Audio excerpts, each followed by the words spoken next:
O Senhor esteja convosco. Ele está no meio de nós. Proclamação do Evangelho de Jesus Cristo, segundo Lucas. Glória a vós, Senhor.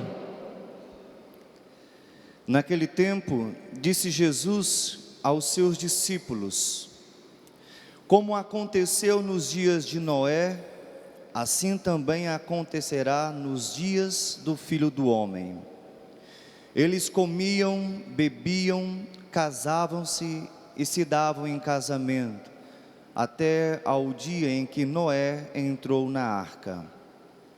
Então chegou o dilúvio e fez morrer todos eles. Acontecerá como nos dias de Ló: comiam e bebiam, compravam e vendiam, plantavam e construíam. Mas no dia em que Ló saiu de Sodoma, Deus fez chover fogo e enxofre do céu e fez morrer todos. O mesmo acontecerá no dia em que o Filho do Homem for revelado.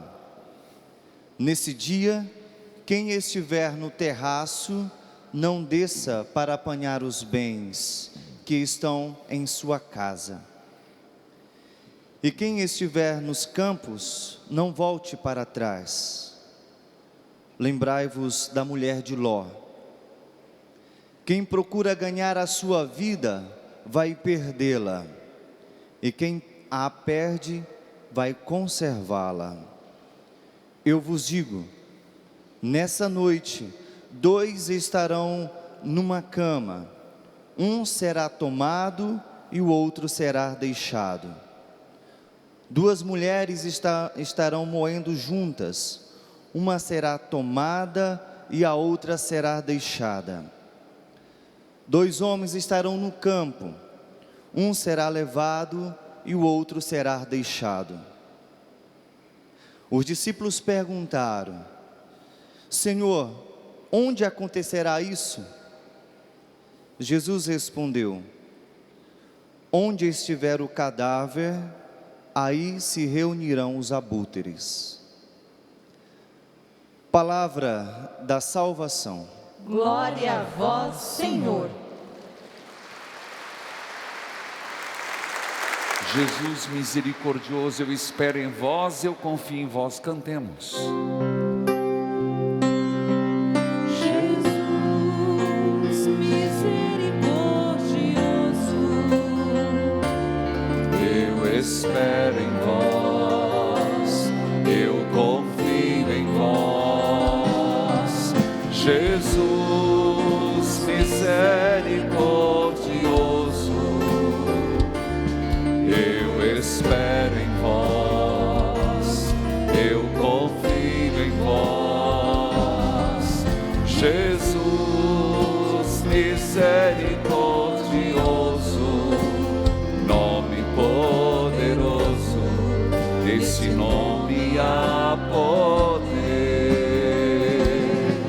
Jesus misericordioso, misericórdia infinita de Deus Pai. Caro Padre Cosme, de Marabá, Macapá, minha saudação à caravana, tanto de lá quanto de Rondonópolis, a todos que estão aqui. Nós somos aqui chamados à missa, e esse é o ponto central, missa, aonde nós hoje estamos clamando que Jesus misericordioso nos ajude a afastar de nós, a libertar de nossas vidas pensamentos e sentimentos negativos. Pensamentos e sentimentos negativos que a gente pode identificar na nossa vida de várias formas. Pensamentos ruins, pensamentos que não condizem a um cristão, e também sentimentos que brotam, que por brotar, não é o mal, porque ninguém controla sentimento, então ele brota. Mas tanto o pensamento quanto o sentimento, quando nos são nocivos, quando fazem mal para a nossa vida, para a nossa comunhão com Deus, para o nosso amadurecimento em Deus, nós somos chamados, nesse estado de vigilância que o Senhor nos pede hoje, a fugir deles. Vou repetir para que fique claro. É difícil a gente ter controle no pensamento. O pensamento, a hora que você menos espera, ele vem. Mas como que a gente lida? Você pode ficar com esse pensamento e você ficar maquinando. O sentimento também. Às vezes o sentimento vem de raiva, um sentimento impróprio. E o que a gente é chamado a fazer? Esse sentimento, se refutar. Você não dá vazão. E isso tem tudo a ver com o evangelho de hoje, quando, de modo geral, a mensagem de Jesus é: vigiai. A mensagem do Senhor é estar atento. A mensagem do Senhor é necessidade de conversão. O ponto central é este: converter-se para Deus, voltar-se para Deus. Volto de novo, um pensamento vem ruim, você volta ali para as coisas boas, para Deus. Um sentimento vem ruim, você volta para as coisas de Deus. No Evangelho, Jesus nos fala, e o objetivo dele é tentar nos levar a essa conversão. E ele diz, no tempo de Noé, primeiro exemplo, primeiro paralelo, a primeira imagem que ele usa. Noé estava construindo e muitos viram a construção da barca.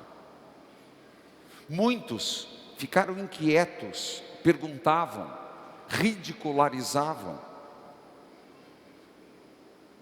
Noé tinha uma proposta de conversão. As atitudes de Noé eram para provocar no povo a necessidade de um voltar-se para Deus. Mas ninguém entendia, ou melhor, não queriam entender. O mesmo, Jesus usa a segunda imagem, que é quem? Ló. Sodoma e Gomorra. Da mesma forma, a proposta foi de conversão. E eles não aceitaram. Diferentemente de Jonas. Jonas vai a Nínive e propõe, 3 dias caminhando pela cidade, um tempo de conversão. E todo o povo toma a decisão, depois o rei acaba decretando, mas primeiro o povo acolhe: nós vamos fazer um processo de conversão. Todos esses exemplos, o Senhor está dizendo: chegará o dia do Filho do Homem. Essa prestação de conta da nossa vida, nosso estar diante de Deus, deve nos fazer estar num processo de conversão contínua. Nós não podemos ver sinais, milagres, quantos acontecimentos sem nada nos transformar. Nós não podemos receber a palavra e não deixar que essa palavra, que penetra até a medula dos nossos olhos, dos ossos, como diz o apóstolo, essa palavra que ela não se deixa acorrentar, também diz o apóstolo, essa palavra que provoca mudança, não nos fazer pessoas diferentes. E essa conversão, ela é pessoal. Claro que ela vai na comunidade, claro que ela vai na família. E isso está expresso no Evangelho quando diz que Um casal estará numa cama, um será levado, o outro será deixado. Pesado isso, né? Mas isso quer mostrar o quê? Que a conversão é minha, é sua. Que não dá para ficar se escondendo nos outros. Mas primeiro, o mundo é assim. Bom, o mundo é assim, mas eu e você não podemos ser, porque nós somos cristãos. Mas todo mundo faz. Mas não é porque todo mundo faz que nos convém, que nos é certo. Depois, outro exemplo: 2 homens estarão no campo, um será deixado, o outro será levado. Para dizer que nós responderemos diante de Deus pelos nossos atos, pelos meus, pelos seus. Não obstante, apesar de termos muita influência do mundo e das pessoas em nós, mas a influência não pode determinar o que eu sou, o que eu busco. O que eu quero, o que eu busco, tem que ser a Deus. No fundo, o Senhor está colocando a responsabilidade sobre mim e você. Aí você vai dizer, mas é muito peso. Não é bom ter livre-arbítrio? Não é bom poder decidir as nossas coisas? É bom ou não é? Tem um preço. Deus nos deu um grande presente. Deus nos deu uma dádiva. Mas essa liberdade tem consequências. Então, o que Jesus está dizendo, e hoje nós podemos refletir, nós não podemos nos esconder nas decisões de outros. Não podemos nos esconder no governo, não podemos nos esconder na política, na questão socioeconômica. Tudo isso contribui, sem dúvida. Tudo isso toca em minha vida e na sua. Mas, da mesma forma que a nossa liberdade é um dom, é um peso.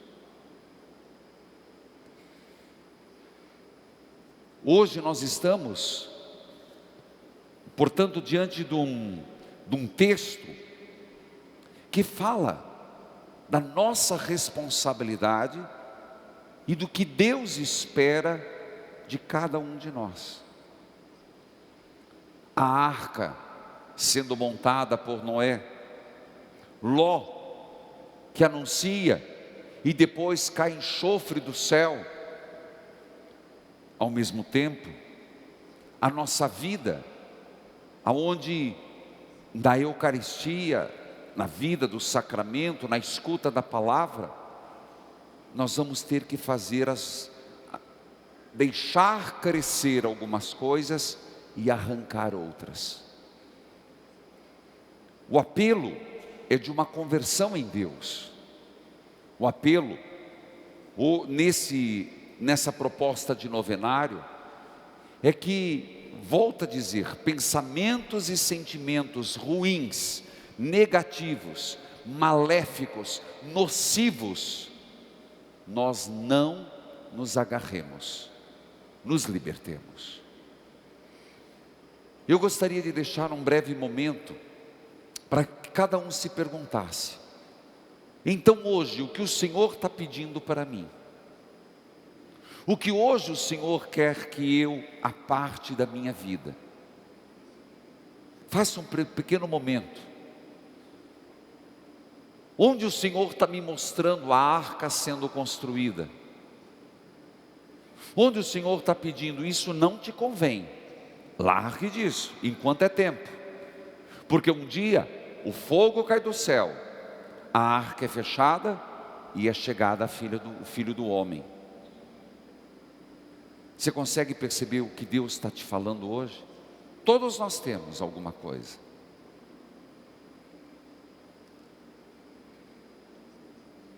Impressionante. Como é importante ter isso. Porque o Salmo vai nos dizer: feliz é quem na lei do Senhor Deus vai progredindo. Feliz de quem fiel ao Senhor vai amadurecendo, progredindo. Eu falava de tomarmos consciência, porque Deus quer o nosso progresso, Deus quer a nossa maturidade. Quando éramos criança, comíamos como criança, pensávamos como criança, mas será que a gente nunca vai sair dessa imaturidade? Espiritual estou falando. Não vamos sair desta imaturidade em relação a Deus e a nós mesmos? Volto ao Salmo que diz: conservai no vosso coração a palavra do Senhor e não peques mais. Tudo que Jesus está falando no Evangelho é para que nós deixemos de lado o pecado. Senão não tem sentido. Se não há esforço para deixar o pecado, então nos juntemos a Ele. O pecado não foi feito para mim e para você. Nós somos filhos da graça. O perigo é que a gente tem essa percepção. Bom, a melhor forma de vencer a tentação é ceder. Aí que esforço há nisso? Que esforço há se a gente não luta contra o pecado? Se não há uma busca de maturidade, de perfeição em Deus. A primeira leitura também é nesta perspectiva. João, o evangelista, na sua carta, dizendo: é preciso caminhar na verdade, é preciso seguir os mandamentos. Você percebe que são palavras muito estimulantes e desafiadoras. E João chega a dizer: o que consiste o amor? O que consiste esse perseverar? O que consiste esse amadurecer? O que consiste esse persistir em Deus? Porque religião não é assim. Eu tenho momentos maravilhosos. Nossa, eu gosto tanto de ir na igreja, me faz um bem. Nossa, eu gosto. Eu diria, é aquela religião do bem-estar, né? Eu estando bem, é só não. Quem disse que religião é bem-estar? Sempre que você tiver essa impressão, eu escutei uma frase esses dias que me questionou muito. Vou dizer, e talvez vou colocar minhoca na sua cabeça, mas eu tenho responsabilidade do que estou falando. Escutei uma pessoa dizendo assim: puxa, nossa, como fulano se deu bem na vida, né? Aquele filho, olha a filha dela, como ela fez faculdade, agora abriu um consultório, mas como está bem. Bom, dizia outra pessoa, uma pessoa de igreja, ajudou tanto a igreja, só podia ter dado certo.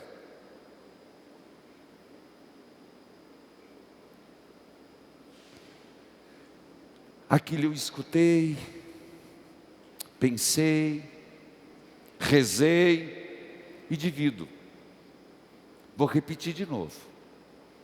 Veja a filha de fulano. Nossa, como se deu bem na vida, como Deus abençoou. Terminou faculdade, abriu um consultório, está com uma clientela maravilhosa, disse a outra comadre. Mas a família dela sempre ajudou a igreja. Não podia ser diferente.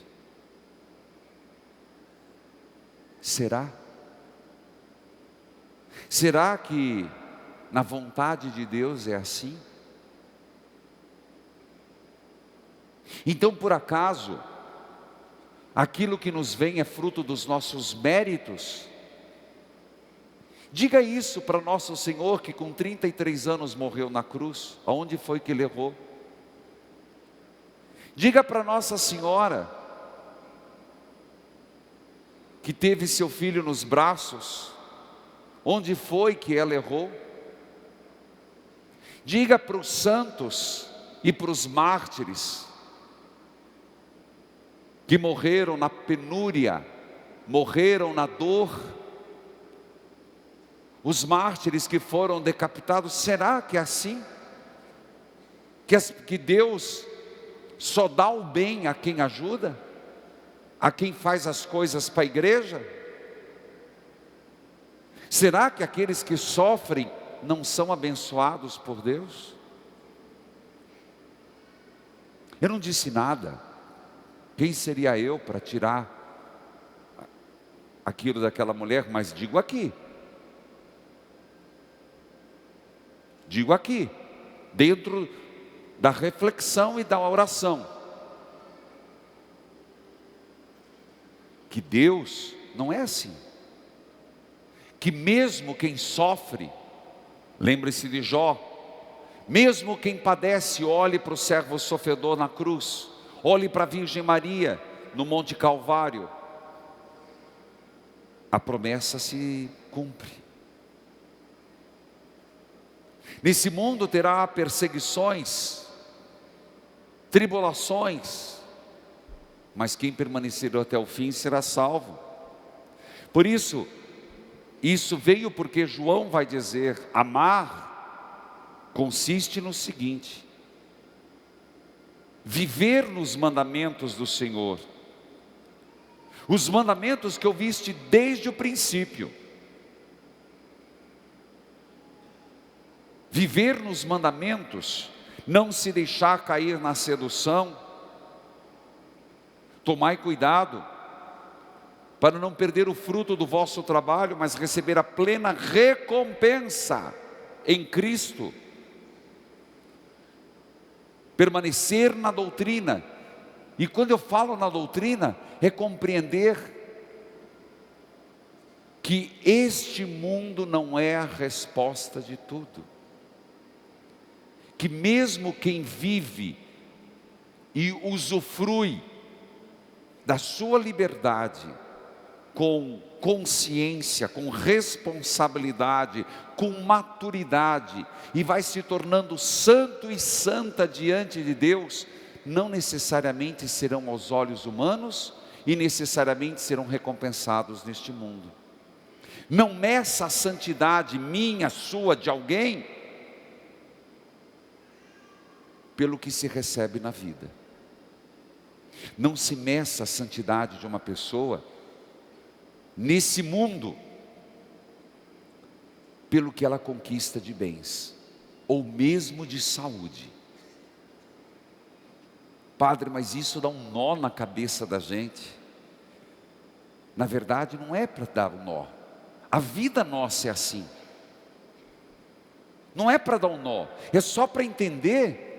Porque muitos santos sofrem, e muita gente boa padece, e nem por isso podemos nos desestimular em relação a Deus. Não podemos nos frustrar com Deus quando as provações vêm. Eu tenho muito medo do contrário. E se você percebe nas minhas homilias, reflexões, artigos, eu sempre falo isso. Não meça o amor de Deus pelas tribulações. Não meça pelo seu progresso material a maturidade em Deus. Geralmente, a santidade vem com muitas provações. Amém.